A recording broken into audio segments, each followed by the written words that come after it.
Hello everyone, मेरा नाम है दीपांश पांडे और आप देख रहे हैं हमारा यूट्यूब चैनल स्टडी ऑफ पन्ना।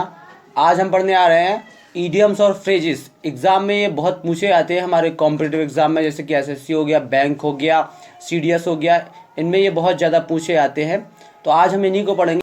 मैंने 50 ईडियम्स एंड फ्रेजेस को आज की इस वीडियो में लिया है और बहुत ही आसान तरीके से और बहुत ही ट्रिकी फॉर्म में आज हम इन सभी को चीज़ों को पढ़ेंगे। तो चलिए शुरू करते हैं।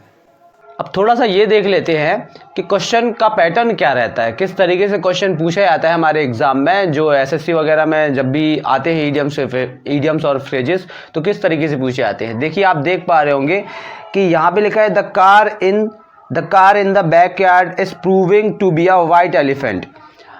जो पीछे कार खड़ी है, मान लीजिए गैरेज बना है पीछे आपके घर के, वहाँ पर एक कार खड़ी है, तो कोई इंसान बोल रहा है कि जो कार खड़ी है पीछे वो एक वाइट एलिफेंट के जैसे दिख रही है। कैसे दिख रही है? वाइट एलिफेंट के जैसे। अब वाइट एलिफेंट के बारे में आप जानते होंगे क्योंकि आजकल उसका ज़्यादा यूज़ नहीं है, वो कहीं आपको देखने को नहीं मिलता, बहुत रेयर होता है वाइट एलिफेंट और बहुत ही महंगा होता है, बहुत कॉस्टली होता है।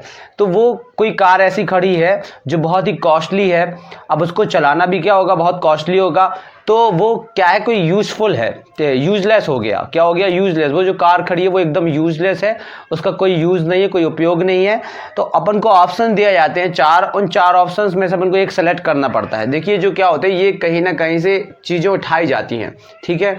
कोई भी चीज़ ऐसी है जो कि बहुत कॉस्टली है, अब बहुत कॉस्टली होने की वजह से उसको मैनेज करना, उसका रख रखाव करना बहुत ही क्या हो जाता है, कॉस्टली हो जाता है। इस चक्कर में वो क्या हो जाती है, यूज़लेस हो जाती है।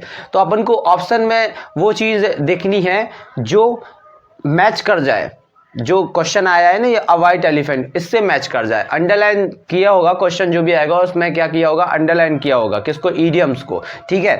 तो अब चार ऑप्शन जो दिए हैं अपन एक बार देख लेते हैं। फर्स्ट है वेरी यूज आइटम, ठीक है, बहुत ही बड़ा आइटम, ठीक है। सेकंड है कॉस्टली एंड यूजलेस पोजीशन, और थर्ड है वेरी एक्सपेंसिव एंड इन्वेस्टमेंट, और फोर्थ है यूजफुल मटेरियल। अब देखिए, यूजफुल तो होगा नहीं, ठीक है, क्योंकि बहुत ही कॉस्टली है और साथ ही साथ यूजलेस भी है, तो यूजफुल तो होगा नहीं, तो ये वाला ऑप्शन तो गया। वेरी एक्सपेंसिव इन्वेस्टमेंट, अब देखिए इन्वेस्टमेंट तो आप बहुत सी चीज़ों में करते हो, ठीक है, बहुत महंगी चीज़ों में आप बहुत महंगा इन्वेस्टमेंट कर देते हो, बहुत ज़्यादा पैसा लगा देते हो, लेकिन वो यूजफुल तो रहती है। अब लेकिन अगर वाइट एलिफेंट बोल रहे हो आप किसी चीज़ को, तो यानी कि वो चीज़ आप बहुत महंगी भी है और आपके यूजफुल, आप उसे यूज़ नहीं कर पा रहे हो, यूजलेस है आपके लिए। तो ये वाला ऑप्शन जो आपको दिख रहा है कॉस्टली एंड यूजलेस, कॉस्टली है साथ में क्या है, यूजलेस है, तो ये वाला ऑप्शन आपका क्या हो जाएगा, इसका आंसर हो जाएगा। तो ऐसे ही आपको क्या करना है, कुछ ना कुछ कनेक्ट करना है चीज़ों को जो आपके आसपास देखने को मिल रही है, उन चीज़ों से आपको कनेक्ट करना है और ऑप्शंस में जो ऑप्शंस दिए उनमें से अपन को क्या ढूंढना है, अपना एक आंसर ढूंढना है जो कि आंसर है। तो चलिए, अब मैंने कुछ ईडियम्स एंड फ्रेजेस दिए हैं, उनको देख लेते हैं। हमारा फर्स्ट है add fuel to the fire. इसका क्या मतलब होता है, आग में घी डालना। अब ये वर्ड आप कब यूज करते हो? मान लो कहीं लड़ाई हो गई चार दोस्तों में और दो चार लोग और आ गए और उस लड़ाई को भड़काने का प्रयास करने लगे, ठीक है, दो चार थप्पड़ आके मार दिए और लड़ाई हो गई बीच में चार दोस्तों के बीच, और दो चार पांच थप्पड़ और पब्लिक ने आके मार दिए। तो मतलब पब्लिक क्या कर रही है, आग लड़ाई को भड़का रही है, ना कि खत्म करने का प्रयास कर रही है, और लड़ाई को भड़का रही है और मैटर को कर रही है, खराब कर रही है। तो कहने का मतलब क्या कर रही है, आग में घी डाल रही है। तो यहाँ घी तो लिखा नहीं है, आग में घी डालना तो लिखा नहीं है, यहाँ पे लिखा है आग में तेल डालना। अब तेल भी डालोगे आप तो आग क्या होगी, भड़केगी ना।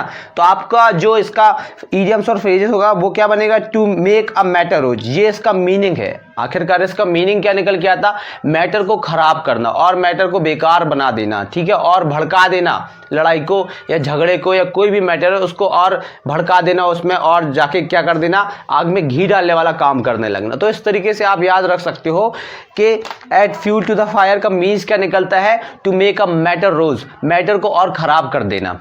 नेक्स्ट है an armchair job. An armchair job से क्या मतलब है, एक ऐसी जॉब जिसमें क्या कर रहे हो आप, हाथ, आरो मतलब क्या है, भुजाएं होता है, आप हाथ फैला के बैठे हो।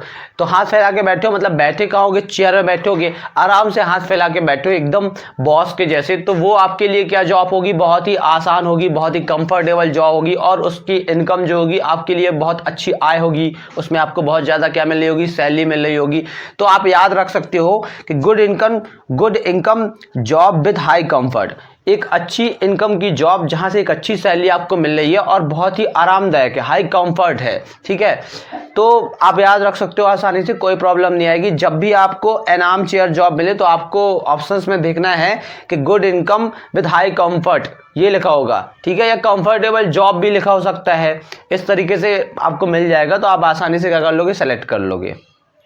नेक्स्ट है एन एक्स टू ग्राइंड।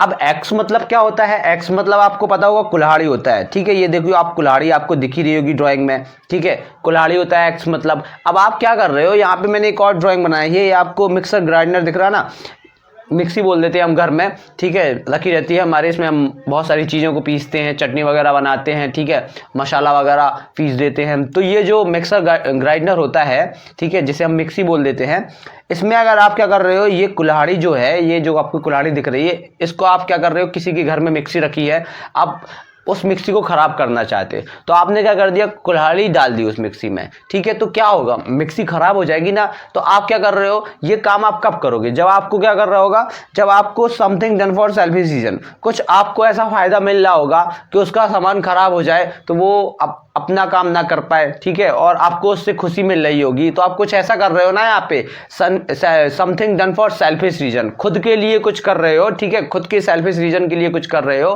किसी को कुछ बिगाड़ रहे हो, तो ये हो जाएगा इसका आंसर। इस तरीके से आप याद रख सकते हो, एन एक्स टू ग्राइंड।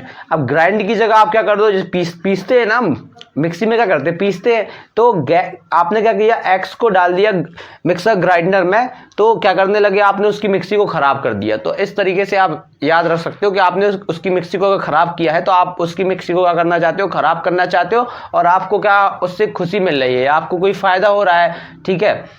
इस तरीके से आप इजीली समझ सकते हो। तो ये आपका क्या हो जाएगा, आंसर हो जाएगा something done for selfish reason.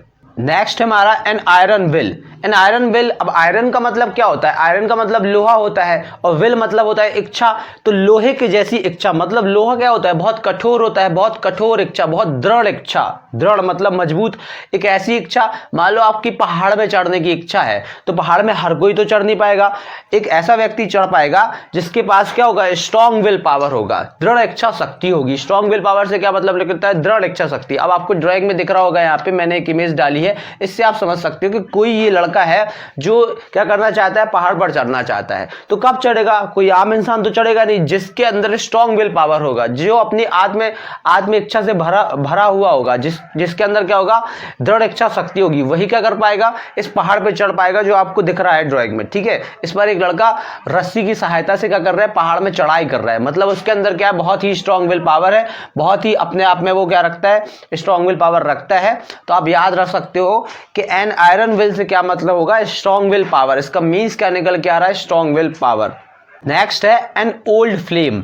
अब एंड ओल्ड फ्लेम से आप याद रख लो, फ्लेम से मतलब रख लो कि फ्रेम होता है, क्या होता है, फ्रेम। ये भी एक तरीका है, मान लो फ्लेम का आपने कॉन्टेक्ट बना दिया फ्रेम से।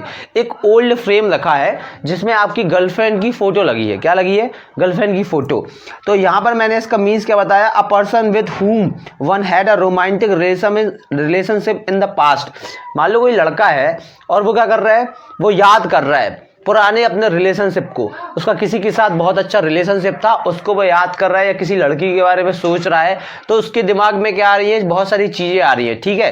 तो एन ओल्ड फ्लेम, वो क्या कर रहा है, अपना पुराना प्यार याद कर रहा है, पुराना प्यार होता है। एन ओल्ड फ्लेम से क्या मतलब है, पुराना प्यार। तो अपने पुराने प्यार को याद कर रहा है, बहुत कुछ सोच रहा है, या घर में कोई फ्रेम रखा है जिसमें फोटो लगी है उसकी, उसके पास वो रखा है उसके कमरे में, तो उसको देखकर वो क्या कर रहा है, याद कर रहा है। फ्लेम से आप याद रख low flame, an old frame, कोई पुराना फोटो फ्रेम रखा है, उसमें उसकी गर्लफ्रेंड की फोटो लगी है, तो वो उसको देखकर बहुत खुश हो रहा है मन ही मन। इस तरीके से आप याद रख सकते हो कि एन ओल्ड फ्लेम से क्या मतलब है, a person with whom one had a romantic relationship in the past, जिसकी एक रोमांटिक रिलेशनशिप थी पास्ट में, और वो उस रिलेशनशिप को याद कर रहा है। ये हो जाएगा इसका क्या, आंसर। नेक्स्ट हमारा an old head on young shoulders. An old head on young shoulders, on मतलब ऊपर, यंग सोल्जर्स के ऊपर, जवान लड़के के ऊपर किसी बूढ़े व्यक्ति का सिर लगाए या किसी ज़्यादा एज के व्यक्ति का सिर लगाए तो इसका क्या मतलब निकलेगा? इसका ये मतलब निकलेगा सिर नहीं लगा, इसका ये मतलब निकलेगा कि उसकी सोचने समझने की क्षमता अपनी एज से, जो उसके ज़्यादा लोग हैं अपनी एज से बड़े लोगों के जैसा उसका क्या करता है, चलता है। मान लो कोई बच्चा है लेकिन उस बच्चे का दिमाग, या कोई आपका लड़का है, बड़ा लड़का या छोटा लड़का जो 19-20 साल का है, लेकिन उसका जो सोचने और समझने की क्षमता है वो 50-60 साल के लोगों के जैसी है। तो मतलब वो क्या करता है, बातें करता है। 50-60 साल लोगों के जो एज के व्यक्ति हैं उनकी जैसे वो क्या करता है, बातें करता है। उसके सोचने समझने की क्षमता और उसका जो दिमाग है वो थोड़ा सा अपनी एज से, जो ज़्यादा एज के लोग हैं उनके ऐसे चलता है। ठीक है, तो कहने का मतलब इसका मीन्स क्या निकला, एक बच्चा या एक यंग पर्सन जो क्या करता है, सोचता है, thinks and talks like an older and experienced person. एक एक्सपीरियंस्ड पर्सन के जैसे सोचता है और एक एक्सपीरियंस्ड पर्सन के जैसे क्या करता है, बात करता है। आसानी से याद हो जाएगा, बहुत इजी है याद करना। बस आपको क्या करना है, कहीं ना कहीं कनेक्शन फिट करना है इनको। जब आप पढ़ो तो कुछ ना कुछ ऐसा ढूंढो कि कुछ ना कुछ ऐसा मिल जाए जिससे क्या हो जाए, दोनों में कनेक्शन बन जाए। इडियम और फ्रेज जो आया है और उसका जो मीन्स निकल के आ रहा है उन दोनों में कोई कनेक्शन बन जाए तो आपको ये आसानी से याद हो जाएंगे। आपको 4 ऑप्शन पेपर में मिलेंगे, आप आराम से क्या कर लोगे, चूज कर लोगे क्या है आंसर।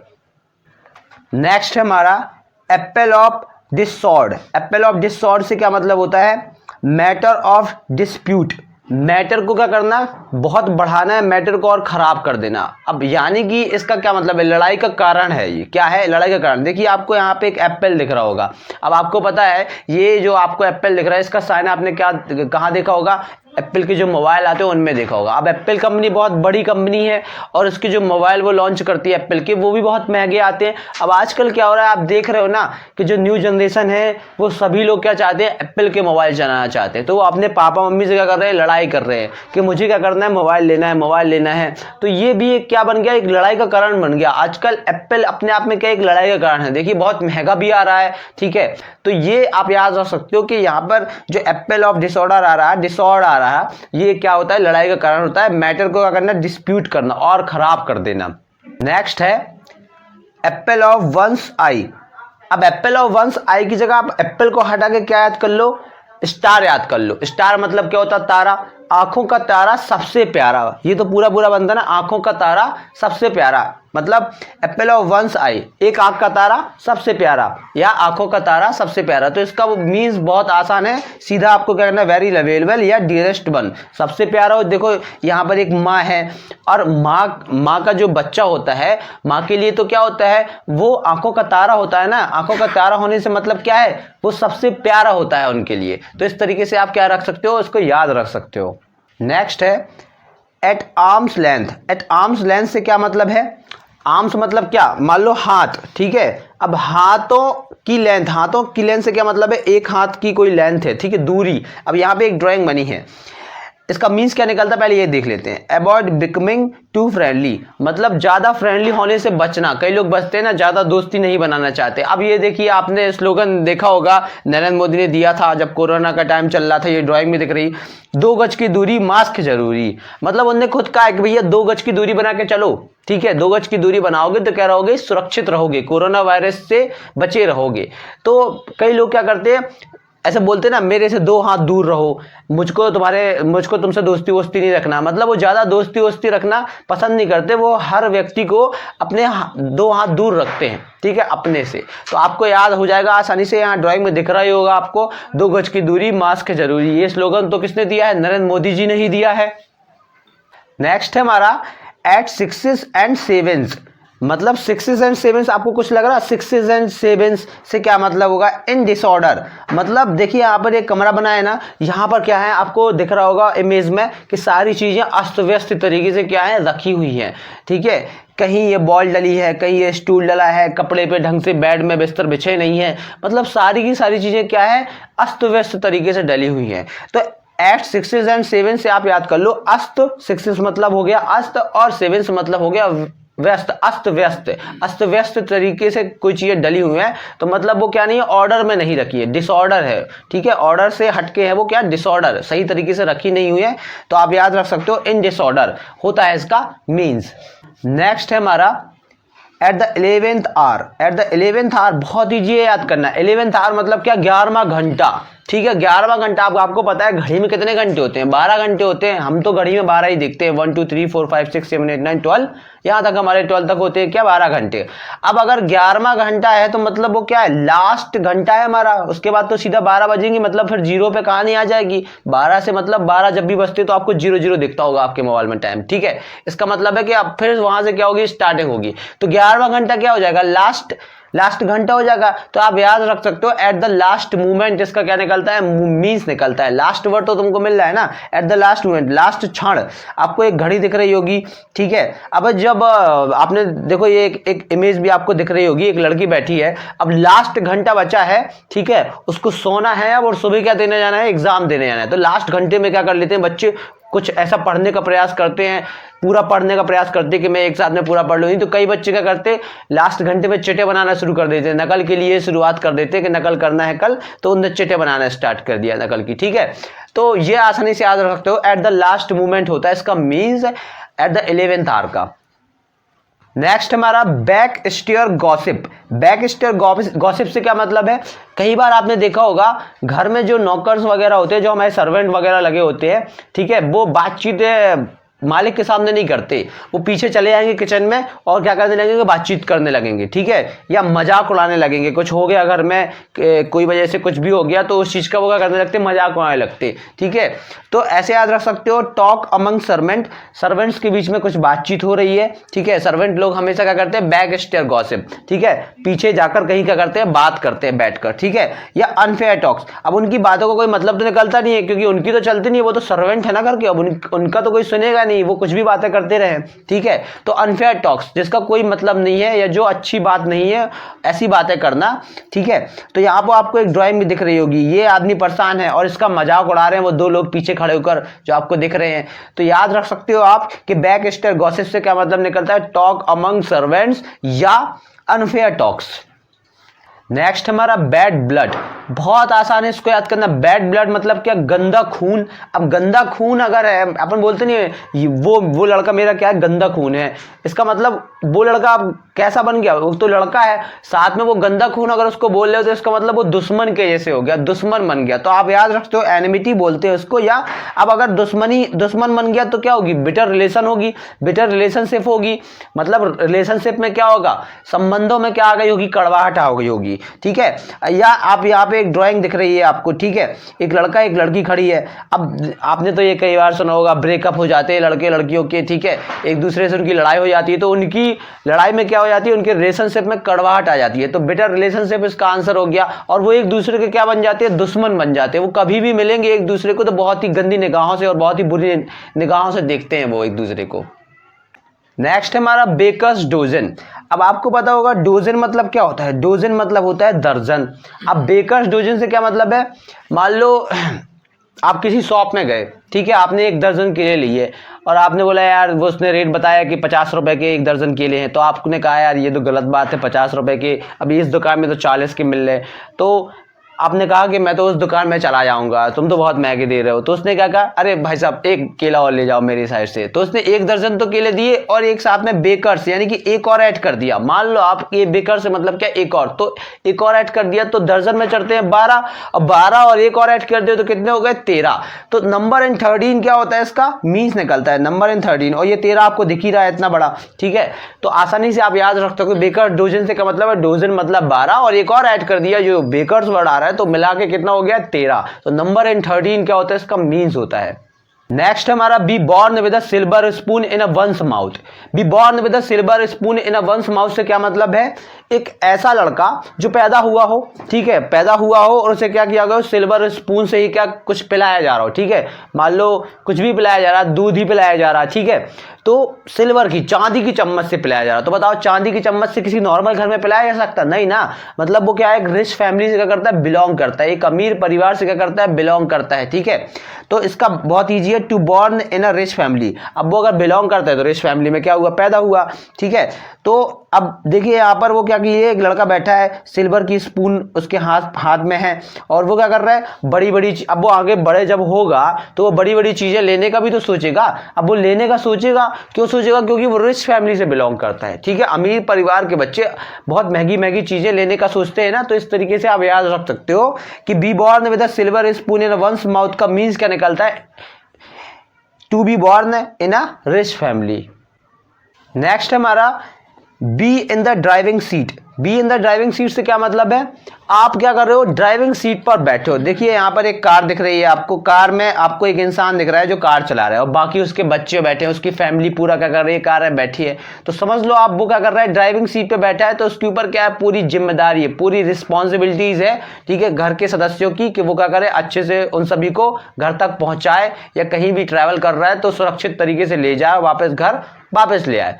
तो कहने का मतलब क्या हुआ, बियरिंग ऑल रिस्पॉन्सिबिलिटीज, तो वो पूरी रिस्पॉन्सिबिलिटीज को क्या किए, लिए हुए, पूरे परिवार की जिम्मेदारी। अगर मान लो गाड़ी उसने थोड़ा भी यहाँ वहाँ की और गाड़ी का एक्सीडेंट हो गया तो सारे लोग क्या हो जाएंगे, सारे लोगों का एक्सीडेंट हो जाएगा, शायद कुछ लोग भी एक्सपायर भी हो जाए उस घटना में। तो इसका मतलब वो पूरी रिस्पॉन्सिबिलिटीज को लेकर चल रहा है। तो आप बोल सकते हो ना, you R B in the driving seat, इसका ये मतलब निकलेगा कि आप क्या हो, पूरी घर के सदस्यों का या हर चीज की रिस्पॉन्सिबिलिटी आपके ही ऊपर है, आप ही क्या कर रहे हो, सभी लोगों का भार उठा रहे हो। इस तरीके से आप याद रख सकते हो।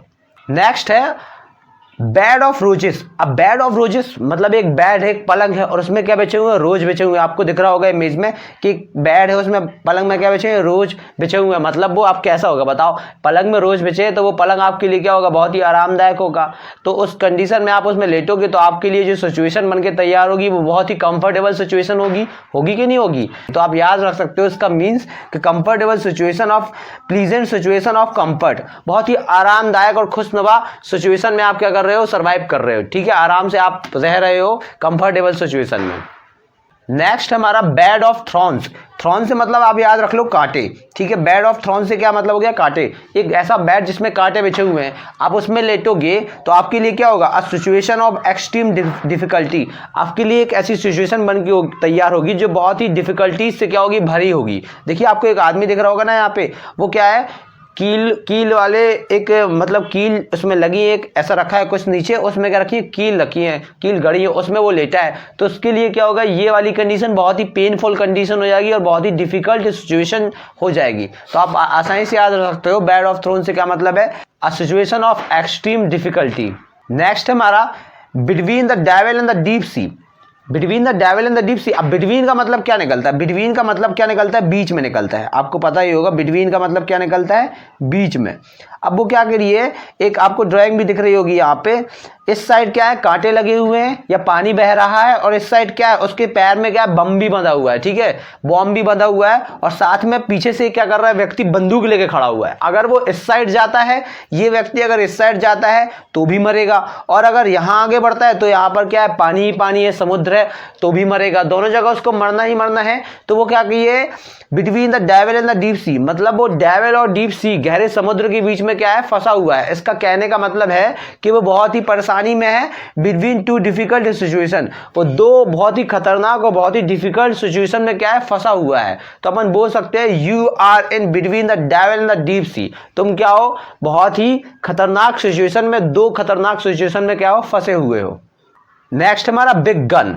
बिग गन से क्या मतलब निकलता है, अ इन्फ्लुएंस पर्सन। अ इन्फ्लुएंस पर्सन से का मतलब आपको दिख रहा होगा नरेंद्र मोदी जी, मतलब वो एक बड़ी गन के समान है, ठीक है, बड़ी बंदूक के समान है, ऐसा मान लो। कहने का मतलब याद करना है ना कुछ भी। तो यहाँ पे मैंने एग्जांपल दिया, आप थोड़ा इसको पॉलिटिकल वे में मत लेना, मैंने ड्राइंग डाली है। देखिए अब इन्फ्लुएंस पर्सन से क्या मतलब है कि जो क्या करे, मोटिवेट करे लोगों को, ठीक है, और अपने आप में क्या हो, बहुत ही पावरफुल इंसान हो, इन्फ्लुएंस पर्सन हो, ठीक है। तो वो सभी लोगों का करे, मोटिवेट करे, सभी लोग उसकी ही सुने।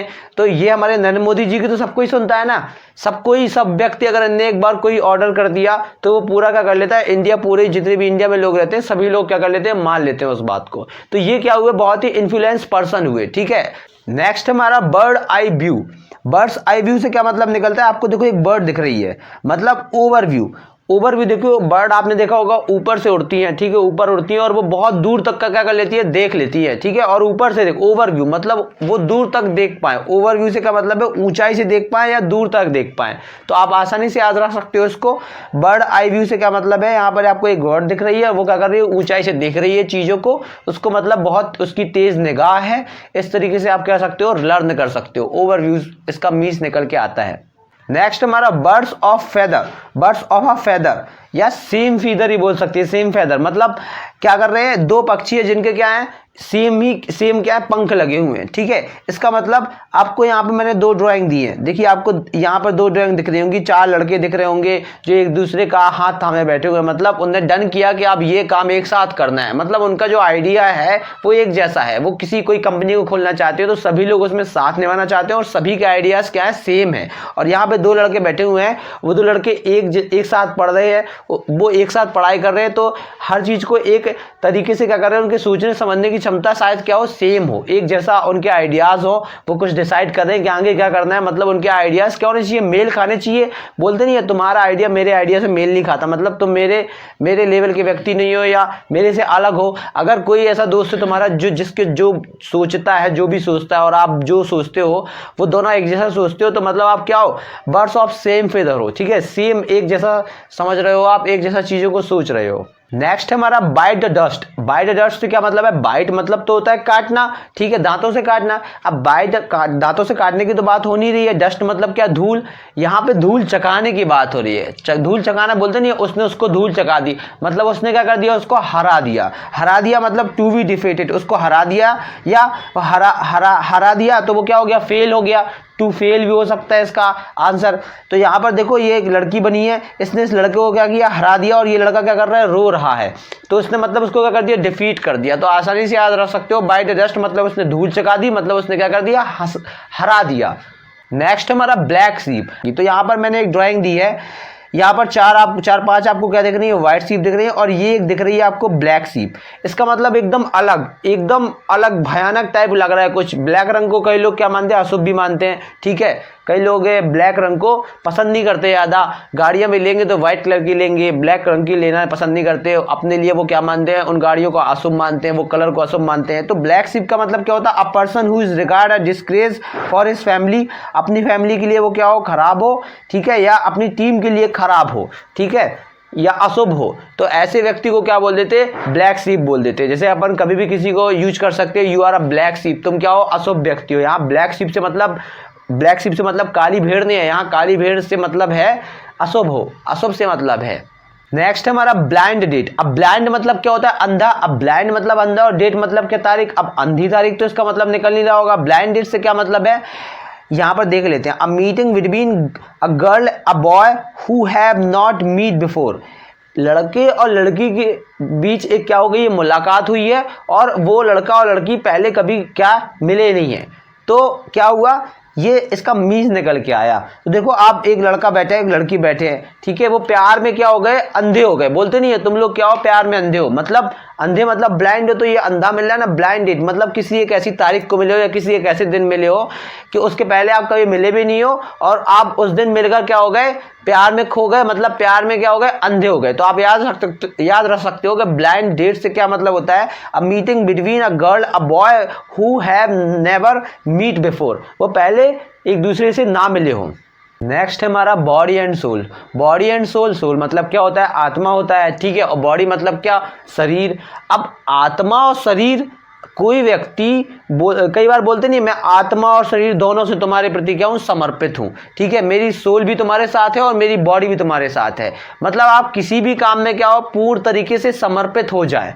तो यानी कि आप बॉडी एंड सोल दोनों से क्या हो गए, समर्पित हो गए। तो कहने का मतलब क्या है, इंटायरली आप अंदर से समर्पित हो, सिर्फ दिखावटी रूप से बाहर से समर्पित नहीं हो कि आप बाहर से उसको दिखा रहे हो कि मैं तुम्हारा काम कर रहा हूं। आप अंदर से भी उसके बारे में अच्छा सोचते हो और बाहर से भी उसके लिए क्या करते हो, अच्छा करते हो। तो आप इंटायरली अंदरूनी तौर पर उसके लिए क्या कर रहे हो, बॉडी एंड सोल, आत्मा और शरीर दोनों से क्या है, लगे हुए हो। तो याद रख सकते हो। देखो आपको ड्राइंग भी दिख रही है, एक लड़का लेटा है और इसकी आत्मा क्या है, यहाँ पर ऊपर चली गई है। तो बॉडी एंड सोल से क्या मतलब है, इंटायरली अंदर से कुछ बाहर निकल के जा रहा। क्या निकल के जाता है, आत्मा ही तो निकल के जाती है। बॉडी के अंदर से क्या निकलता है, लास्ट में सिर्फ आत्मा निकल के जाती है, ठीक है, और वो परमात्मा के पास क्या हो जाती है, चली जाती है। नेक्स्ट हमारा बून ऑब्लिक ब्लेसिंग इन डिसगेज। डिसगेज से मतलब क्या है? बून मतलब क्या होता है? वरदान होता है। क्या होता है? वरदान। अब वरदान से मतलब क्या है? देखो वरदान कौन देता है? या तो भगवान देते हैं या अपने जो पिता है और माता जी हैं वो देते हैं अपन लोगों को। देखिए आपको एक दादी माँ दिख रही होगी या एक माँ दिख रही होगी जो अपने बच्चे को क्या दे रही है? आशीर्वाद दे रही है। मतलब वो क्या कर रही है? बून ब्लेसिंग्स दे रही है बहुत सारी। तो ब्लेसिंग्स मतलब वो हिडन ब्लेसिंग्स दे रही है। उसने कुछ बहुत अच्छा सोचा होगा अपने बच्चे को और उसको आशीर्वाद देके उसके सिर में हाथ रख कर वो क्या कर रही है? उसके लिए बहुत अच्छा सोच रही है, बहुत अच्छी ब्लेसिंग्स क्या कर रही है? बना रही है, दे रही है। बहुत अच्छी ब्लेसिंग्स क्या कर रही है? दे रही है। तो मतलब वो क्या है? हिडन ब्लेसिंग है। हिडन मतलब छिपी हुई ब्लेसिंग्स है जो क्या देते हैं? अपने पापा और मम्मी देते हैं अपन को, या अपने जो गुरुजन होते हैं वो देते हैं। देखिए आपको गुरुजी दिख रहे होंगे, वो दोनों अपने शिष्यों को क्या कर रहे हैं? ब्लेसिंग्स दे रहे हैं। बहुत सारी हिडन ब्लेसिंग्स, बहुत सारे हिडन ब्लेसिंग्स को अपने जो उनके शिष्य हैं उनको दे रहे हैं। नेक्स्ट हमारा बोजम फ्रेंड। बोजम फ्रेंड से क्या मतलब होता है? बोजम फ्रेंड से मतलब होता है जिगरी दोस्त। क्या होता है? जिगरी दोस्त, यानी कि बहुत ही क्या होंगे? क्लोज फ्रेंड होंगे। क्लोज फ्रेंड भी होता है, बोजम फ्रेंड भी होता है और क्लोज फ्रेंड भी होता है। जिगरी दोस्त। अब जिगरी दोस्त है, इसका मतलब क्या है? बहुत एक दूसरे के साथ घूमते हैं, एक दूसरे के साथ टाइम स्पेंड करना उन्हें अच्छा लगता है और वो बिल्कुल सेम आइडिया के हैं, एक जैसा सोचते भी हैं। तो मतलब बहुत अच्छे दोस्त हैं, बहुत खास दोस्त हैं। आपकी भी बहुत सारे खास दोस्त होंगे, मेरी भी बहुत सारे क्या है? खास दोस्त हैं। ठीक है, जिगरी दोस्त हैं। तो उन्हें हम, और उनका मीन्स क्या निकलता है? Fast friend. फास्ट फ्रेंड क्या मीन्स भी निकलता है। नेक्स्ट है break the ice. Break the ice. अब आइस क्या होती है? बहुत कठोर होती है, ठीक है, पत्थर की जैसी होती है जब वो जमी हुई होती है। उसको तोड़ देना, अगर आपने उसको तोड़ दिया तो वो क्या बन गई? पानी बन गई। मतलब एक कठोर चीज पानी की जैसी हो गई, बिल्कुल नॉर्मल बहने लगा। ठीक है, तो कहने का मतलब है टू स्टार्ट कन्वर्सेशन। यहाँ पे इसका मीन्स निकल के आ रहा है, तो आप कैसे याद रखोगे? मान लो कोई एक बोलते नहीं तुम बहुत पत्थर हो, कुछ बोलते ही नहीं हो। अब कभी कभी क्या होता, एक पत्थर इंसान बहुत देर से खड़ा है, देख रहा है कि बहुत सारा झगड़ा मचा हुआ है घर में, बहुत लोग लड़ रहे हैं घर में, वो देख रहा है, सुन रहा। एक साथ क्या हुआ? एकदम से क्या हुआ? उसने बोलना स्टार्ट कर दिया। तो मतलब उसने क्या कर दिया? Start conversation. वो भी क्या करने लगा? अब बोलने लगा। ऐसी कंडीशन को कहते हैं ब्रेक द आइस। आपने उसकी क्या कर दी? चुप्पी तोड़ दी। चुप्पी तोड़ना कहलाता है इसका मतलब। ठीक है, देखिए ये दो लड़के पढ़ाई कर रहे और एकदम से क्या हुआ? कुछ हुआ इनके बीच में, कुछ ऐसा निकल के आया और ये एक दूसरे से क्या करने लगे? बहुत सारे आइडियाज निकालने लगे अपने दिमाग से और बहुत सारे क्या करने लगे? कन्वर्सेशन करने लगे। होता है, पहले दो बच्चे पढ़ रहे हैं, पढ़ते पढ़ते कुछ ऐसा मिला उनको कि कुछ यूनिक कॉन्सेप्ट मिला, तो वो एक दूसरे को क्या करने लगे? अपने आइडियाज को शेयर करने लगे और बताने लगे। तो मतलब उन्होंने क्या कर दिया? कन्वर्सेशन स्टार्ट कर दिया। आप आसानी से इसको याद रख सकते हो इस तरीके से। नेक्स्ट है बर्न वंस फिंगर। नेक्स्ट क्या है? Burn once finger. बर्न मतलब क्या होता है? जलाना, और वंस फिंगर मतलब खुद की फिंगर। खुद की फिंगर को जला लिया मतलब खुद को क्या कर लिया? परेशानी में डाल लिया। होता ना, अपनी हाथ को जलाना है, अपनी उंगली को जलाना, अपने आप को परेशानी में डालना, हो गया ना ये। तो मतलब to get oneself into trouble. ठीक है, या मान लो आप अपने हाथों को, अभी नरेंद्र मोदी जी ने क्या कहा था कि हाथ नहीं मिलाइए, हाथ जोड़िए, हाथ जोड़कर नमस्कार करें, हाथ मिलाकर हाय ना करें। ठीक है, इसका क्या मतलब है? आप हाथ मिलाओगे तो आपका क्या होगा? उसकी उंगलियां और आपकी उंगलियां दोनों क्या होंगी? टच होंगी, और टच होंगी तो आपको क्या होगा? वायरस एक दूसरे में क्या हो जाएगा? ट्रांसफर हो जाएगा। तो क्या हो जाओगे? परेशानी में फंस जाओगे। यही तो बताया था, कोरोना वायरस हो जाएगा। तो कोरोना वायरस ना हो, डॉक्टर के पास ना जाना पड़े इन सभी को जो ये दिख रहे हैं आपको। तो ये क्या करें?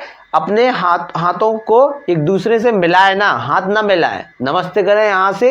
या आप ऐसा भी याद रख सकते हो जो मैंने आपको बताया कि अपनी उंगली को जलाना, अपनी बर्न करना उंगली को, अपनी खुद की उंगली को, मतलब अपने आप को क्या कर रहे हो? आप ट्रबल में डाले हो, परेशानी में। ट्रबल मतलब क्या होता है? परेशानी होता है, मुसीबत होता है। तो आप अपने आप को क्या कर रहे हो? ट्रबल में डाल रहे हो, मुसीबत में डाल रहे हो। नेक्स्ट है burn the midnight oil. Burn the midnight oil से क्या मतलब है? मिडनाइट ऑयल मतलब आधी रात। आधी रात को आप क्या कर रहे हो? तेल जला रहे हो। तेल जला रहे हो मतलब तेल जलाने से है कि आप अपने आप पढ़ाई लिखाई कर रहे होगे ना, लाइट वाइट होगी नहीं है, लाइट की बचत करना चाहते हो। ठीक है, तो आप क्या कर रहे हो? देर रात तक दिया लेके बैठे हो और पढ़ाई कर रहे हो। तो आप क्या कर रहे हो? उस दिए में जो तेल डला है उसको भी जला रहे हो। तो इसका मतलब आप बहुत कड़ी मेहनत कर रहे हो। क्या कर रहे हो? अगर आप देर रात तक पढ़ाई कर रहे हो तो आप बहुत कड़ी मेहनत कर रहे हो। तो कहने का मतलब आप लेबरिंग कर रहे हो, मतलब आप बहुत क्या कर रहे हो? परिश्रम कर रहे हो। या स्टडी टिल लेट नाइट, या आप क्या कर रहे हो? तेल जला रहे हो मतलब स्टडी वगैरह कर रहे हो, पढ़ाई कर रहे हो, या स्टडी के अलावा कोई और काम कर रहे हो, ठीक है, आप तेल जलाकर, आपके घर में मान लो लाइट नहीं है फिर भी आप उस काम को कर रहे हो, ठीक है, बैठे बैठे अपने घर में दिया जला लिया आपने, या आपने डिब्बी रख ली तेल की, उसको जला रहे हो, तो इसका मतलब वो काम आपके लिए बहुत इंपॉर्टेंट है और उस काम को आप बहुत ही परिश्रम से कर रहे हो। तो इस तरीके से आप याद रख सकते हो आसानी से कि बर्न द मिडनाइट ऑयल से क्या मतलब है, लेबरिंग, बहुत परिश्रम करना, या स्टडी टिल लेट नाइट भी हो सकता है, ऑप्शन में मिल सकते हैं आपको। जैसे आपको दिख रहा है ना, ये मोमबत्ती रखी है और ये लड़का क्या कर रहा है, रात तक पढ़ रहा है, देर रात तक, यानी कि बहुत मेहनत कर रहा है, मोमबत्ती जलाकर पढ़ाई कर रहा है। नेक्स्ट है बर्निंग क्वेश्चंस। बर्निंग क्वेश्चन मतलब ज्वलनशील प्रश्न, मतलब ऐसे प्रश्न जो लोग ना ही पूछे तो अच्छा है इसके बारे में, क्योंकि उनके आंसर से दिए नहीं जा सकते हैं, ठीक है। जैसे कि बहुत वो क्या हो गया, हॉट इशू हो गए, ठीक है, अपने आप में बहुत बड़ा इशू, हॉट इशू, ठीक है, बहुत ही खतरनाक टाइप के क्वेश्चन। जैसे कि नरेंद्र मोदी जी ने क्या किया था, नोटबंदी की थी, तो अपने आप में एक बहुत बड़ा इशू था ना, बहुत बड़ा क्या था, मैटर था, कि उन्होंने रातों रात क्या कर दिए, नोटों को क्या कर दिया, बंद कर दिया, पुराने सारे सभी नोट बंद कर दिए और दूसरे दिन से क्या हो गया, नए नोट मिलना शुरू हो गए। तो अपने आप में एक बहुत बड़ा इशू था, ठीक है। तो इसमें बहुत सारे क्या बने, क्वेश्चन तैयार हुए, मीडिया वालों ने बहुत सारे क्वेश्चन किए कि क्यों आखिर बंद किए। तो ये बहुत ही क्या थे, बड़े क्वेश्चन थे, ठीक है, जलते हुए क्वेश्चन थे, ठीक है, और हॉट इशू अपने आप में इसका क्या है, मीन्स है, आसानी से याद रख सकते हो। आपको नरेंद्र मोदी जी भी दिख रहे हैं और आपको ये नोट भी दिख रहे हैं, इनको क्या कर दिया था, रातों रात बंद कर दिया था, ये अपने आप में क्या था, एक हॉट इशू था। नेक्स्ट है castle in the air. Castle in the air मतलब, कैसल मतलब आप पहले पता करो कैसल मतलब होता क्या है। अरे कैसल मतलब महल होता है, आपको पता होना चाहिए। यहाँ पे दिया हुआ है महल बना है, ठीक है, और ये कहाँ बना है, ये आसमान में बना है, बादलों के ऊपर कैसल बना है। इसका क्या मतलब, ये कुछ हो सकता है क्या, ऐसा पॉसिबल हो तो सकता नहीं है। मतलब आप क्या कर रहे हो, अगर आप सोच रहे हो कि मैं क्या बनाऊं, एक कैसल बनाऊं, एक महल बनाऊं आसमान में, तो आप क्या कर रहे हो, दिन में सपने देख रहे हो। तो इसका मतलब क्या हो जाएगा, इसका मीन्स क्या निकलेगा इंग्लिश में, डे ड्रीम हो जाएगा इसका आंसर, या अ होप और desire unlikely to be realised, मतलब जो पूरी ना हो सके ऐसी होप या ऐसा डिजायर, ऐसी इच्छा। और या कह सकते हो आप कि आप दिन में क्या देख रहे हो, सपने देख रहे हो। अगर आप क्या कर रहे हो, आसमान में बादलों में क्या कर रहे हो, महल बनाने की सोच रहे हो। नेक्स्ट है हमारा cock and bull story. Cock and bull story से क्या मतलब है, टू कॉन्कॉक्टेड, यानी कि टू कॉन्कॉक्टेड स्टोरी मतलब एक मन ग्रंथ कहानी। अब मन ग्रंथ कहानी तो होगी, बुल मतलब क्या, ये बैल हो गया, और कॉक मतलब क्या हो गया, मुर्गा होता है ना, जो मुर्गा, और मुर्गा है और क्या है, बुल है, इन दोनों के बीच में क्या है, इन दोनों की स्टोरी, इन दोनों के बीच में लड़ाई हो गई। तो ऐसा हो सकता है क्या पॉसिबल कि भाई दो, ये बुल और कॉक दोनों एक साथ लड़ रहे हैं। तो मतलब ये सब क्या है, मन ग्रंथ कहानियां हैं, जबरदस्ती की बनाई गई कहानियां हैं। अपने मन क्या करोगे, आपने कुछ भी क्रिएट किया अपने दिमाग में, उसको कहानी के रूप में, एक स्टोरी के रूप में लोगों के सामने क्या कर दिया, प्रस्तुत कर दिया। तो ये क्या हो गया, एकदम मन ग्रंथ हो गया। आसानी से याद रख सकते हो आप इसको।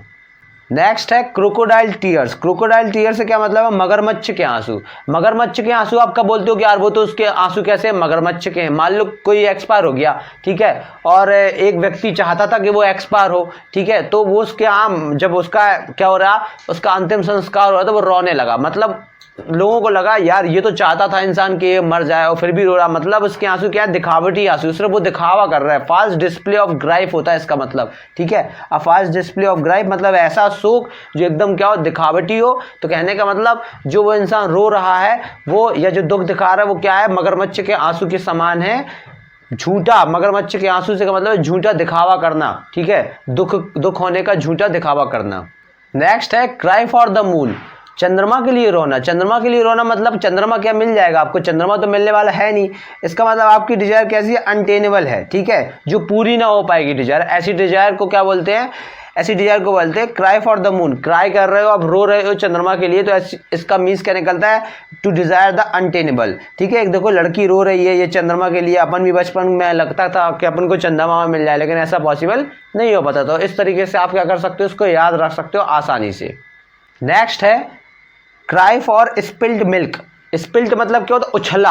उछला मतलब, उछलने से क्या मतलब है, गिर जाना। मिल्क का गिर जाना, मिल्क गिर गया तो क्या करोगे आप बताओ। कभी कभी अपने घर में भी क्या होता है, दूध उफन के क्या हो जाता है, गिर जाता है, गंजी से बाहर चला जाता है, तो कुछ कर लेते हो क्या, बस कुछ नहीं कर सकते, या तो उसको उठा लो या पोंछा लगा के अलग कर दो, ठीक है, बस दो ही ऑप्शन बचते हैं। आप उसके लिए खड़े होकर रोने लगो कि दूध गिर गया, दूध गिर गया, तो ये तो गलत बात हुई ना, इसका कोई मतलब ही निकल रहा है, ठीक है। तो regret a when for what can be undone, जो भी हो गया उसके लिए क्या करना, रोना या उसके लिए दुख दिखाना, ये क्या है, cry for the cry for the क्या हो गया, स्पिल्ड मिल्क हो गया एक प्रकार से, ठीक है। जैसे दूध गिर जाता है कई बच्चे रोने लगते हैं, देखो जैसे ये लड़का रो रहा है, ठीक है, रो रहा है, इसका क्या हो गया, दूध गिर गया, डब्बे में क्या रखा था, दूध रखा था। तो इस तरीके से आप इसको क्या कर सकते हो, आसानी से याद कर सकते हो।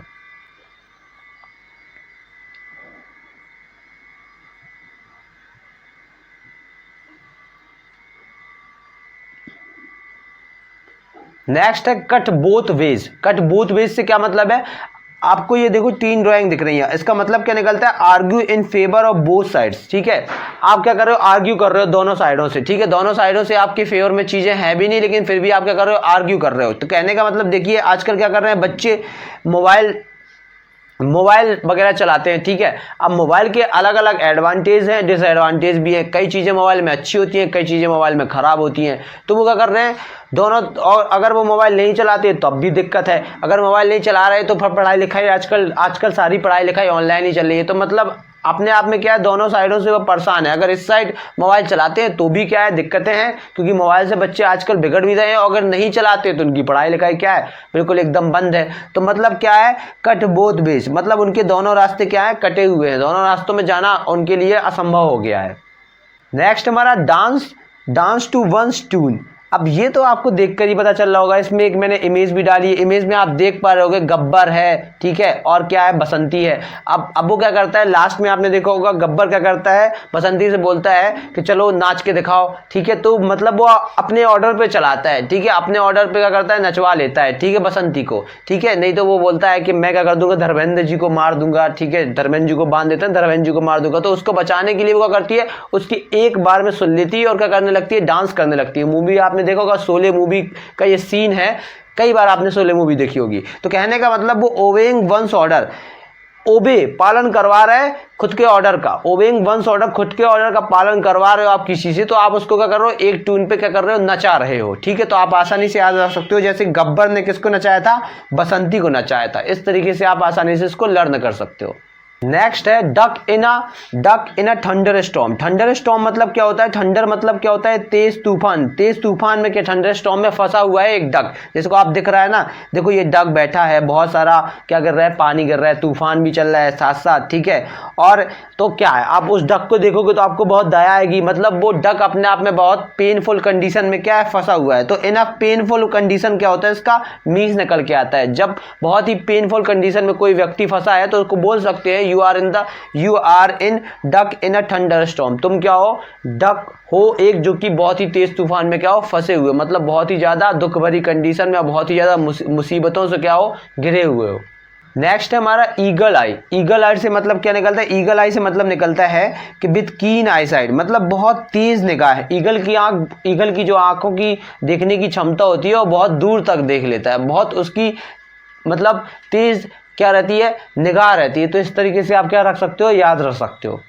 नेक्स्ट हमारा and in smoke. And in smoke से क्या मतलब होता है, स्मोक में जो एंड होता है, स्मोक का जब स्मोकिंग करते हैं ना, तो जब स्मोकिंग करते करते सिगरेट खत्म हो जाती है तो आखिरकार मिलता क्या है, कुछ फायदा होता है क्या, नुकसान ही नुकसान होता है। लोगों को कैंसर हो रहा है ज़्यादा सिगरेट पीने से, ठीक है, फेफड़ों में धुआं जा रहा है, तो वो क्या कर रहा है, अपने फेफड़ों के लिए बहुत हानिकारक है, जिस वजह से क्या होता है, फेफड़े भी खराब हो रहे हैं और कैंसर जैसी बीमारी भी हो रही है, क्योंकि इसमें तम्बाकू मिली जाती है। तो आपको एक ड्राइंग में दिख रही होगी, यहाँ पर देखो ये सिगरेट बनी हुई है, यहाँ पर क्या है, लोग जला रहे हैं, अपने आप को ही क्या कर रहे हैं, जला रहे हैं, सिगरेट के साथ अपनी जिंदगी को क्या कर रहे हैं, जला रहे हैं, बर्बाद कर रहे हैं। तो एंड इन स्मोक, तो मतलब उनको कुछ अपने आप को जलाने पर भी कुछ नहीं मिल रहा है, मतलब एंड कम टू नथिंग, कुछ भी प्राप्त क्या नहीं हो रहा, कुछ भी वापस नहीं आ रहा है, कम टू नथिंग। तो आप आसानी से इसको क्या कर सकते हो, याद कर सकते हो। और आपको इसलिए आज से ही सिगरेट बंद करना है पीना। सिगरेट पीने से कोई लाभ नहीं होता है, कहीं भी ऐसा नहीं लिखा है कि सिगरेट पीने से कोई लाभ हो, इसलिए आज ही बंद करें सिगरेट, आज ही धूम्रपान को क्या करना है, हमें बंद करना है।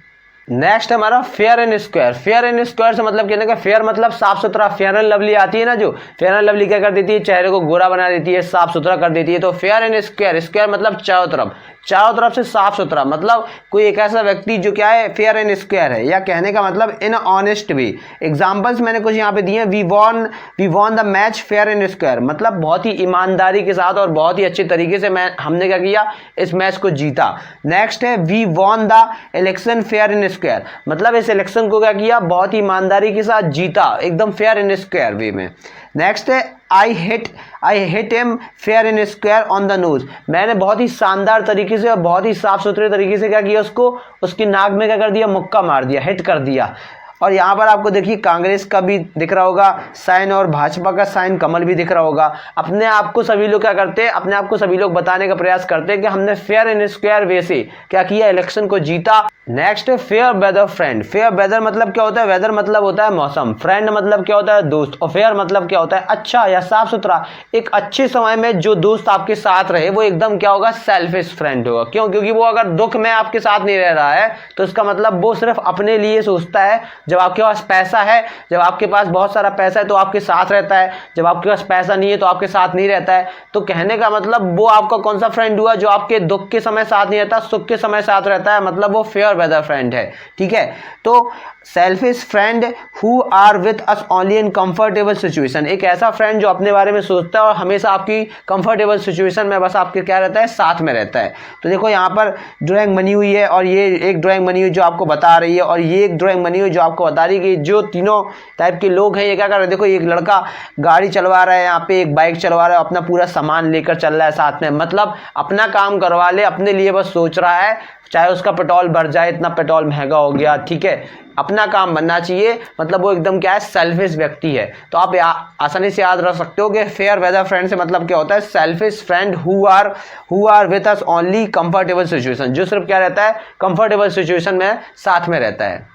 नेक्स्ट हमारा फैंसी प्राइस। फैंसी प्राइस किन चीज़ों के होते हैं, जो चीज़ें बहुत क्या होती है, महंगी होती हैं, ठीक है, और जो चीज़ें बहुत ही फैंसी होती है, बहुत ही अच्छी होती है, एकदम नई नई आई होती है, तो उनके क्या होते हैं, दाम बहुत ही क्या होते हैं, ज़्यादा होते हैं, रेट उनके बहुत ज़्यादा होते हैं। तो आप याद रख सकते हो उन चीज़ों को बहुत ही कीमत पे आपको खरीदना पड़ेगा, एट एनी कॉस्ट, हर कीमत पे आप उनको खरीदोगे, क्योंकि उनकी कीमत, उनके प्राइस कभी घटते नहीं है। अगर वो फैंसी हैं तो उनके जो प्राइस हैं वो एकदम बने रहेंगे। जो शॉप वाला है, जो दुकानदार है, वो उनको उतने ही रेट पर क्या करेगा, बेचेगा। तो आपको एट एनी कॉस्ट, हर कीमत पे क्या करना पड़ेगा, खरीदना पड़ेगा। और एक और तरीका, फैंसी चीज़ों को हम हर कीमत पे खरीद लेते हैं, जो देखने में अच्छी लग रही है, जो हमें पसंद आ जाए, उनको हम हर कीमत पे खरीद लेते हैं। तो एट एनी कॉस्ट या एट डिमांडेड प्राइस, मतलब डिमांड, जिनकी क्या हो, डिमांड हो मार्केट में, उन चीज़ों को क्या बोलते हैं, उन चीज़ों को फैंसी प्राइस बोल सकते हो। डिमांडेड प्राइस पे जो क्या हो जाती है, बिक जाती है, जितनी डिमांड है उतनी डिमांड में वो चीज़ क्या हो जाती है, सेल हो जाती है। तो देखो यहाँ पर नई सेटें रखी हैं। आजकल लड़के क्या कर रहे हैं, ऑनलाइन खरीद रहे हैं। अब ऑनलाइन में थोड़ा ना मोल भाव चलता है, मोल भाव तो जितना रेट धरा होता है उतना रेट क्या कर लेते हैं लोग, उतने रेट पर चीज़ों को क्या कर लेते हैं, मंगा लेते हैं। तो यानी कि वो चीज़ें क्या है, बहुत ही फैंसी हैं, तभी तो वो ऑनलाइन बिक रही हैं। इस तरीके से आप क्या सकते हो, याद रख सकते हो इन सब चीज़ों को। नेक्स्ट हमारा feather in the cap. Feather in the cap से क्या मतलब है, पंख होता है फेदर मतलब। अब कैप में क्या लगा दिए, पंख लगा दिए, इसका ये तो मतलब होगा नहीं, इसका मतलब कुछ और है। क्या मतलब है, एडिशनल सक्सेस। पुराने ज़माने में क्या होता था, राजा महाराजा जो जैसे व्हील वगैरह होते थे उनके लिए वो शिकार करते थे, और राजा महाराजा जब शिकार पे जाते थे, ठीक है, तो अगर उन्हें शिकार को क्या कर लिया, मार दिया, ठीक है, शिकार कर लिया, ठीक है, या जो भील जनजाति के लोग होते थे, जब राजा महाराजाओं के लिए क्या करते थे, कुछ काम अच्छा करते थे, तो उन्हें राजा महाराजा क्या कर देते थे, उनके कैप में या उनके सिर के ऊपर क्या लगा देते थे, पंख लगा देते थे। मतलब उनको क्या मिल गया, सक्सेस मिल गई, उनको एक छोटे पद से बड़ा पद दे दिया जाता। तो एडिशनल सक्सेस हो गई, सक्सेस तो उन्हें मिल गई थी पहले से, और एडिशनल सक्सेस मतलब एक और सक्सेस मिल जाना, मतलब आपके क्या लग गए, पंख लग गए। तो आप याद रख सकते हो फेदर इन द कैप से क्या मतलब है, आपके पंख लग जाना, या आपको क्या मिल जाना, एक एडिशनल सक्सेस, आपको एक और सक्सेस मिल जाना। नेक्स्ट है fish out of water. Fish out of water से क्या मतलब है, मछली को पानी से बाहर निकाल दिया। देखिए आपको एक जार दिख रहा है, इस जार से इस मछली को बाहर निकाल दिया, मतलब अगर इस जार में ये रहती तो ये क्या रहती, कंफर्टेबल सिचुएशन में रहती, लेकिन इसको कंफर्टेबल सिचुएशन से अनकंफर्टेबल सिचुएशन में डाल दिया गया, पानी से बाहर निकाल दिया गया, ठीक है। तो कहने का मतलब इसका मीन्स क्या निकला, out of one's usual and comfortable place. Comfortable place से क्या कर दिया, बाहर निकाल दिया, आउट हो गए। जैसे कि बच्चे आजकल क्या कर रहे हैं, कंपटीशन की तैयारी कर रहे हैं, अपने घर में वो आराम से रह रहे हैं, बढ़िया बना बनाया खाना पीना सब कुछ मिल रहा है, मम्मी पापा दे रहे हैं सब चीज़ें। अब वो क्या करते, बाहर चले जाते रहने के लिए, पढ़ाई के चक्कर में तो जाना पड़ेगा उन्हें तैयारी करने के लिए, तो वो अनकंफर्टेबल सिचुएशन में क्या करने लगते हैं, फिर सर्वाइव करने लगते हैं। उन्हें वहाँ खुद ही खाना बनाना पड़ता है, सब कुछ खुद ही करना पड़ता है, हर चीज़ को खुद मैनेज करना पड़ता है, बस घर से पैसे आते हैं। तो मतलब वो कंफर्टेबल सिचुएशन से कहाँ पहुँच गए, अनकंफर्टेबल सिचुएशन में पहुँच गए। तो कहने का मतलब आपको अनकंफर्टेबल सिचुएशन में डाल देना, या कंफर्टेबल सिचुएशन से बाहर निकल आना, ये हो जाएगा इसका मीन्स। याद करने में बहुत आसानी होगी। फिश आउट ऑफ वाटर, जैसे कि मछली को क्या कर दिया था, पानी से बाहर निकाल लिया था, कंफर्टेबल सिचुएशन से अनकंफर्टेबल सिचुएशन में वो आ जाती है। नेक्स्ट है हमारा फूल्स पैराडाइज। फूल्स पैराडाइज से मतलब क्या है, बिना बात के क्या करना, खुश होना, बिना कोई रीजन के, कोई रीजन नहीं है फिर भी खुश हैं, ठीक है। मतलब एक प्रकार से ऐसे नशा नहीं कर लेते कई लोग, तो नशा करने के बाद अपने ही मन क्या रहते, मुस्कुराते रहते। कई लोग गांजा वगैरह पीते हैं, गांजा पीकर वो मुस्कुराते रहते हैं घंटों, मतलब कोई रीजन नहीं है, बिना नशे में बस क्या है, खुश हैं। तो कहने का मतलब क्या, आई स्टेट, एक ऐसी स्टेट जिसमें क्या हो, एक इंसान बहुत ही हैप्पी हो, ठीक है, और वो क्या हो रहा है, अपने आप में फूलिश बन रहा है और अनफाउंडेड रीजन, ठीक है, कोई रीजन नहीं है, बिना रीजन के क्या कर रहा है, खुश हो रहा है। देखिए जैसे एक लड़का ये बिना रीजन के क्या हो रहा है, ये आपको दिख रही होगी पत्तियां, आप समझिएगा किसकी पत्तियां, ये इन पत्तियों का वो नशा करके क्या हो रहा है, खुश हो रहा है, ठीक है। तो मतलब कोई बिना रीजन के क्या होना, खुश होना होता है फूल्स पैराडाइज। नेक्स्ट हमारा from hand to mouth. From hand to mouth से क्या मतलब हो गया, only providing only bare essentials. Providing only bare essentials से मतलब क्या है, जब हम कहीं ट्रैवल वगैरह करते हैं, ठीक है, देखो आपको एक ड्राइंग दिख रही है, इस बैग में हम अपनी ये सारी चीज़ें अपनी जो, ठीक है स्लीपर्स वगैरह, ठीक है, ग्लासेस वगैरह, शूज़ वगैरह, उनको सब रख के जाते हैं, क्योंकि वो हमारे लिए क्या है, एसेंशियल है, मतलब ज़रूरत की चीज़ें हैं। ज़रूरत की चीज़ों को लेकर चलना या ज़रूरत की चीज़ें रखना, ठीक है, सिर्फ अपने पास, इसका मतलब होता है फ्रॉम हैंड टू माउथ। इसका जो मीन्स निकल के आता है, ये निकल के आता है प्रोवाइडिंग ओनली वेयर एसेंशियल, ठीक है। जब अपन स्कूल जाते हैं, पेपर देने जाते हैं, तो पेपर देने जाते हैं तो अपन क्या करते हैं, अपने इरेजर रखते हैं, ठीक है, स्केल रखते हैं, पेन रखते हैं, पेंसिल रखते हैं, क्योंकि यही हमारे लिए क्या होता है, एग्जाम देने के लिए जरूरी होता है। इन्हीं की हमें क्या करती है, जरूरत पड़ती है। तो अपनी जरूरत की चीज़ों को साथ में ले जाने का मतलब होता है फ्रॉम हैंड टू माउथ, इसलिए आप याद कर सकते हो। नेक्स्ट हमारा गाला डे। गाला डे से मतलब क्या होता है, गाला डे मतलब गाल फूलना, जैसे कि क्या किसी दिन क्या हो रहा है, गाल फूल है। गाल फूल है मतलब वो दिन आपके लिए क्या है, बहुत ही प्रसन्नता का दिन है, बहुत ही खुशी का दिन है, आप उसको सेलिब्रेट कर रहे हो। गाला से मतलब गाल, याद रख लो, गाल फूलने वाला दिन, यानी गाल फूले, आप बहुत खुश हो, ठीक है, तो सेलिब्रेशन का डे हो जाएगा, तो वो हो जाएगा आप उसको सेलिब्रेट करने वाला डे हो जाएगा। जैसे दिवाली होता है, अभी हमारे लिए क्या है, दिवाली है, कल दिवाली है, तो क्या करेंगे, सभी लोग बहुत खुश होंगे, हर इंसान बहुत खुश होगा अपने आप में, ठीक है, सेलिब्रेट करेगा अपनी दिवाली को, ठीक है। यहाँ पर देखो बच्चे बहुत खुश हैं, इनके पास जो फुलझड़ियाँ हैं इनको वो जला रहे हैं, बहुत खुश है, मतलब ये बहुत ही सेलिब्रेशन के दिन जो होता है उसको बोला जाता है गाला डे। तो ये थे हमारे 50 इडियम्स एंड फ्रेजेस जो एग्जाम में कई बार पूछे गए हैं, बहुत ही इंपॉर्टेंट है। आई होप कि आपको आज की ये वीडियो बहुत पसंद आई होगी। अगर वीडियो पसंद आई है तो वीडियो में एक लाइक तो जरूर बनता है, और कमेंट करके जरूर बताइए, और अपने दोस्तों के साथ इस वीडियो को शेयर जरूर करें। और आप अगर इसकी PDF चाहते हैं तो हमारे आप टेलीग्राम चैनल से जुड़ सकते हैं। टेलीग्राम चैनल में आपको जाना है, टेलीग्राम में जाना है, वहाँ पे आपको सर्च करना है स्टडी हब पन्ना 7415। आप हमारे इंस्टाग्राम पेज से भी जुड़ सकते हैं, आपको इंस्टाग्राम पर जाकर बस इतना ही सर्च करना है स्टडी हब पन्ना 7415। आप हमारे फेसबुक पेज से भी कनेक्ट हो सकते हैं, वहाँ पर भी आपको बहुत सारी चीज़ों की जानकारी मिला करेगी और बहुत सारे नोट्स वगैरह आपको प्रोवाइड कराए जाते हैं वहाँ पे, तो आप वहाँ पर भी जुड़ सकते हैं। आपको कुछ नहीं करना है, स्टडी हब पन्ना सर्च करना है। आप हमारी प्रीवियस वीडियोस को जरूर देखें, वहाँ पर मैंने 1 वर्ड सब्स्टिट्यूशन की मैं एक सीरीज चलाऊँ जिसमें मैंने 9 पार्ट अभी तक डाल दिया है, 9 पार्ट हमारा कंप्लीट हो चुका है, और बहुत ही ट्रिकी फॉर्म में वहाँ चीज़ों को मैंने बताया है, तो एक बार उनको जाकर जरूर देखें। तो फिर मिलते हैं नेक्स्ट वीडियो में, तब तक के लिए बाय बाय, टेक केयर।